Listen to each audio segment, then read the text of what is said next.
Early 1910, New England mystery airship wave. In the winter of 1909 to 1910, Connecticut found itself swept into one of the most fascinating and perplexing aerial phenomena of the early 20th century, the so-called mystery airship wave.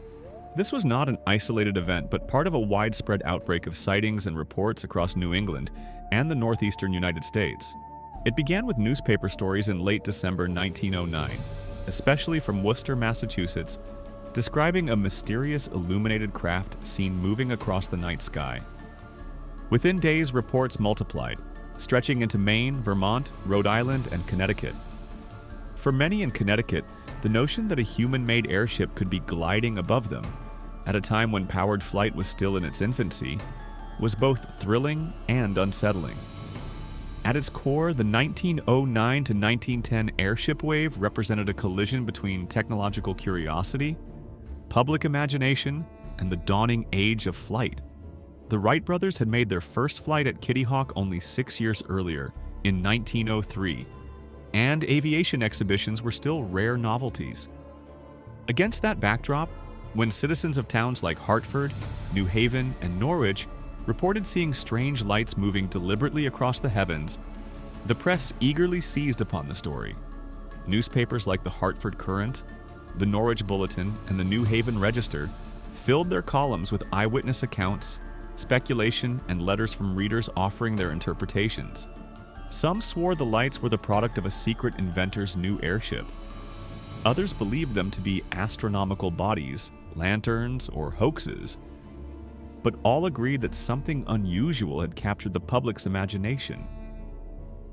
What makes this particular wave so important for Connecticut is its role as a precursor to the modern UFO era. These reports occurred decades before the Roswell incident or the birth of the flying saucer in 1947. Yet they contained all the hallmarks of later UFO phenomena: mysterious aerial lights, multiple witnesses, newspaper amplification, and social speculation about human or non-human intelligence. In many ways, the Connecticut airship reports of 1909 and 1910 represent one of the earliest moments in which the public consciousness began to wrestle with the idea that not everything in the sky could be easily explained. Accounts from Connecticut newspapers varied widely in detail but shared a consistent theme. Witnesses described bright lights, often appearing to move intelligently or hover, before gliding away into the distance. In some cases, observers claimed to discern a solid structure, a machine or craft, behind the illumination. These lights were often described as having a white or yellow hue, occasionally flashing red or green, suggesting navigation lights or lanterns. Reports clustered in December 1909 and January 1910, coinciding with similar sightings throughout New England. The Hartford Courant published several small items referencing local residents who had seen a brilliant light moving across the sky late at night. The Norwich Bulletin reprinted similar stories, sometimes drawing from reports in Massachusetts and Rhode Island, as the idea of a roaming airship spread. Some correspondents suggested the mysterious visitor was the work of a secretive inventor, perhaps someone testing a powered dirigible or heavier-than-air craft under cover of night. Others speculated about astronomical causes such as Venus or Jupiter appearing unusually bright, or misinterpretations of searchlights reflected off clouds. Still others believed the sightings to be deliberate hoaxes, orchestrated to amuse or bewilder the public. The 1909 to 1910 mystery airship wave was not unique to Connecticut, but the state's participation in it underscores its role within a larger pattern of early UFO-like activity in the United States. From California in 1896 to New England in 1910, these waves followed similar trajectories. An initial report published in one newspaper spread to others, which encouraged readers to look to the skies and contribute their own accounts. This process of social contagion, what we might today call viral reporting, created the appearance of a phenomenon sweeping across the region, even when individual sightings might have unrelated explanations. Yet historians emphasize that it would be a mistake to dismiss these events entirely as mass delusion or sensationalism.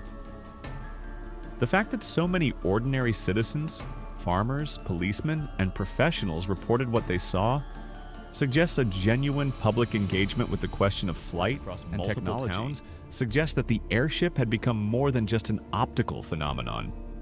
It had become a symbol. For Connecticut residents at the turn of the century, the mystery airship embodied both wonder and uncertainty. It represented the promise of technology. The psychological and cultural impact of these sightings was profound. Connecticut in 1909 was a state defined by its industry and innovation. Home to inventors, manufacturers, and a well-educated populace, a mysterious airship might be traversing the night skies fit perfectly within this environment of anticipation. To many, the sightings were evidence that humanity was on the verge of a new age of exploration, in which flight would become commonplace. For others, the lack of concrete evidence invited suspicion that something supernatural or otherworldly might be at play.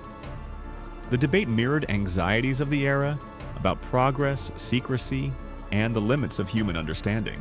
One of the defining features of the 1909 to 1910 wave was the way it blurred the line between credible observation and imaginative interpretation. Historians today recognize that several explanations likely operated simultaneously. Some sightings may indeed have involved experimental aircraft, small dirigibles or powered balloons privately constructed by early inventors. Others were likely misidentifications of planets, stars, or even railway searchlights reflecting off low clouds. A few were undoubtedly hoaxes, concocted for publicity or entertainment. Yet the persistence and consistency of reports across multiple towns suggest that the airship had become more than just an optical phenomenon. It had become a symbol. For Connecticut residents at the turn of the century, the mystery airship embodied both wonder and uncertainty. It represented the promise of technology, the dream that humanity could master the sky, and the fear of the unknown, the possibility that something beyond human creation might be watching from above. This duality would reappear throughout the 20th century in UFO waves, from the Foo Fighters of World War II to the flying saucer scares of the 1950s and beyond. In this sense, the 1909 to 1910 Connecticut reports stand as a direct historical bridge between 19th century airship fascination and the birth of the modern UFO mythos. The long-term impact of this event extends beyond its immediate journalistic and social ripple. For historians and researchers of aerial phenomena, the 1909 to 1910 mystery airship wave offers a valuable case study in how technology, media, and public psychology interact. It reveals how quickly a single unexplained event can multiply through communication networks and take on cultural significance. It also demonstrates the readiness of people, even in a scientifically literate region like Connecticut, to interpret ambiguous lights in ways consistent with their hopes, fears, and the zeitgeist of progress. In modern terms, this wave foreshadowed the mechanisms of contemporary UFO reporting. Just as newspapers in 1909 printed letters from excited readers, so too did radio, television, and later the internet amplify UFO sightings in the 20th and 21st centuries. The Connecticut airship stories of that winter therefore mark the beginning of a new cultural pattern, one where technological expectation and mystery intertwine. No individual stands out as the definitive inventor or perpetrator behind the 1909 to 1910 airship stories in Connecticut.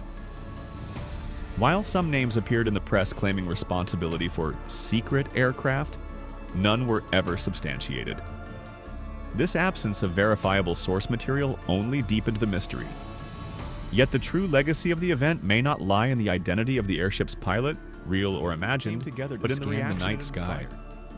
Children and adults alike stood outside in winter's chill, hoping to glimpse the future. And long after the reports faded from the papers, the memory of that season remained. A time when the people of Connecticut collectively looked upward and wondered.